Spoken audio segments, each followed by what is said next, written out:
Language for DFA की code language को हम देखेंगे और उसके लिए हम मशीन बनाएंगे. सो our language is L is a language X such that X belongs to sigma. Sigma will remain same A and B. और इसमें हम देखेंगे कि X contains A B A. ठीक है. अभी कंटेन्स की जो बात कर रही है क्वेश्चन स्टार्ट्स विद से भी मतलब उस तरह के कॉम्बिनेशंस को भी अपने अंदर कैटर करता है. एज अ सब स्ट्रिंग के सीक्वेंसेस भी अपने अंदर कैटर करता है. तो जैसा कि हम मशीन बना चुके हैं इससे पहले, मैं आपको रेफरेंस दे देता हूँ कि वो मशीन कैसे बनी थी. डिस्क्रिप्शन में आपको लिंक मिल जाएगा. सो हमने कुछ इस तरह से मशीन बनाई थी कि हमने ए को रीड किया, ए की स्टेट पे गए, बी को रीड किया तो ए बी की स्टेट पे चले गए, देन अगेन ए को रीड किया तो हम ए बी ए स्टेट पे चले गए और ऐसे हमने फाइनल कहा. स्टार्ट में हमने कहा था बी आ रहा है तो वो नल स्टेट पे रहेगा, ए आ रहा है तो वो ए स्टेट पे रहेगा. यहाँ पे अगर अगेन मेरे पास ए आ रहा है तो वो फाइनल स्टेट पे चला जाएगा, लेकिन अगर बी आ जाता है तो वो नल स्टेट पे आ गया था. ठीक है. तो ये किस तरह से स्टेट्स बनी है, किस तरह से ये प्रोसेस हुआ है, वो आपको डिस्क्रिप्शन में मिल जाएगा. लेकिन जब कंटेन्स की बात आ जाएगी, स्टार्ट्स विद की बात आ जाएगी, तो जब आपने एक बारी सीक्वेंस को कंप्लीट कर लिया, ए बी ए को आपने किसी स्ट्रिंग में फाइंड कर लिया, तो अब उसके बाद जो मर्जी आता रहे, जो मर्जी आपके पास, मैं कह दूं सिग्मा स्टार. अब ये सिग्मा स्टार बेसिकली क्या है? Sigma star basically it is sigma zero union sigma one union sigma two so on. अब सिग्मा ज़ीरो क्या है? Sigma zero is basically x of length zero जो कि नल आता है. सो इन मिनिमम केस हमारे पास क्या आएगा? I am getting a language A P A.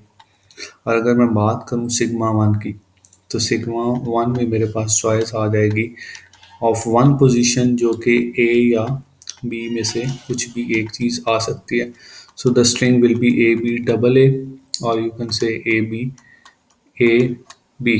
तो ये मेरे पास इस तरह की स्ट्रिंग्स आ सकती हैं और इस तरह से सारे कॉम्बिनेशन जो हैं, ये क्लीन स्टार एक ऑपरेटर है जो आपको यहाँ पे बाकी सारे कॉम्बिनेशन जनरेट करने में हेल्प करेगा. तो इसका मतलब है कि एक बारी आपने फाइनल स्टेट पे पहुँच गए, नौ इसके बाद कुछ भी आता रहे तो वो एक्सेप्टेंस के अंदर ही जाएगा.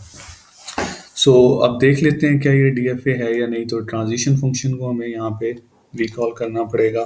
That is Q cross sigma belongs to some Q. State one को देख लेते हैं, नल को.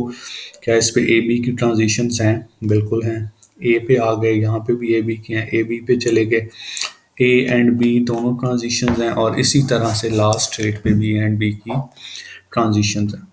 अब हम देखते हैं कि स्ट्रिंग्स इसमें कैसे प्रोसेस होती हैं. जो फाइनाइट ऑटोमेटा हमने बना लिया है, स्ट्रिंग प्रोसेसिंग कैसे होती है.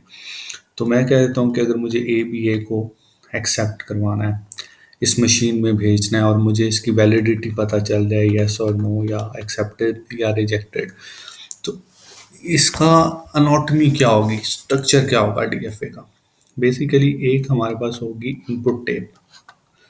अब इस इनपुट टेप में हमारे पास क्या पड़ा होगा? हमारा इनपुट पड़ा होगा और एंड पे डॉलर साइन होगा जो कि एक मार्कर होता है एंड ऑफ लाइन का या एंड ऑफ फाइल का. और इनपुट टेप का एक हेड होता है, this is head of a input tape. अब होता कुछ यूं है कि ये यूनी डायरेक्शनल टेप होती है कि आप एक बार ये चीज़ रीड करके आगे चले गए हो फॉरवर्ड डायरेक्शन में, अब आप इसे टू एंड फ्रो प्रोसेस नहीं कर सकते. और इसका लिंक एफ ए से ऐसे होता है कि आप स्टार्ट स्टेट से और टेप हेड से प्रोसेसिंग स्टार्ट करते हो. मैं यहाँ पे बता देता हूँ कि क्यू हमारे पास क्या है, सिग्मा क्या है और हमारे पास एक्शन क्या होगा. स्टार्ट में जो स्टेट होगी स्टार्ट स्टेट दैट इज नल.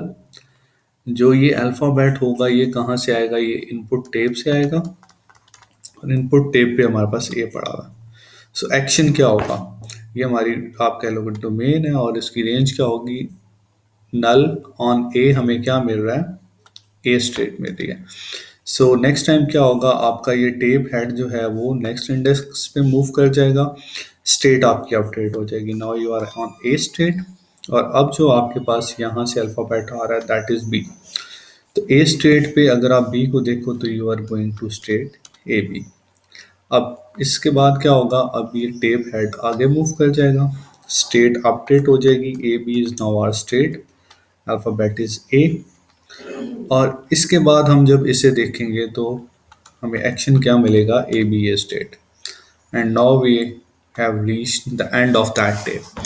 तो अगर हम टेप की एंड पे पहुंच जाएं और स्टेट हमारे पास फाइनल हो, अगर इनपुट टेप से हमारी इनपुट ख़त्म हो जाए और हम उस वक्त फाइनल स्टेट पे मौजूद हों, जिसका मतलब है आपने जो स्ट्रिंग बताई है दैट इज़ एक्सेप्टेड, ये एक एक्सेप्टेड स्टेट है।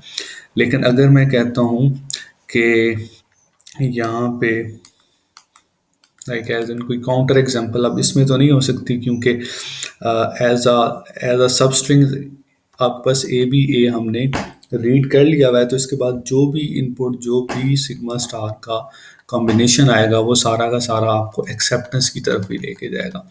सो ये एक बेसिक स्ट्रक्चर होता है जी फाइनाइट ऑटोमेटा का, जिसमें ये इनपुट टेप एक बहुत इंपॉर्टेंट जो है वो किरदार अदा कर रही होती है, कि जिसमें इनपुट आती है और वन बाय वन कैरेक्टर वो से रीड करता जाता है, और उसके बाद स्टेट्स होती हैं जो कि उन अल्फ़ाबेट से प्रोसेस जो है होती हुई जाती हैं, और एंड गोल ये होता है कि जब ये इनपुट टेप एंड हो तो उस वक्त फाइनाइट ऑटोमेटा जो है वो एक फाइनल या एक्सेप्टेंस स्टेट में मौजूद हो, तो हम कहेंगे कि वो जो स्ट्रिंग हमने रीड की है वो एक एक्सेप्टेड स्ट्रिंग है। और अगर ऐसा नहीं हो पाता किसी रीज़न की वजह से, तो हम कहेंगे कि that will be a rejected state, तो वो रिजेक्टेड स्टेट होगी। That's all about today's lecture.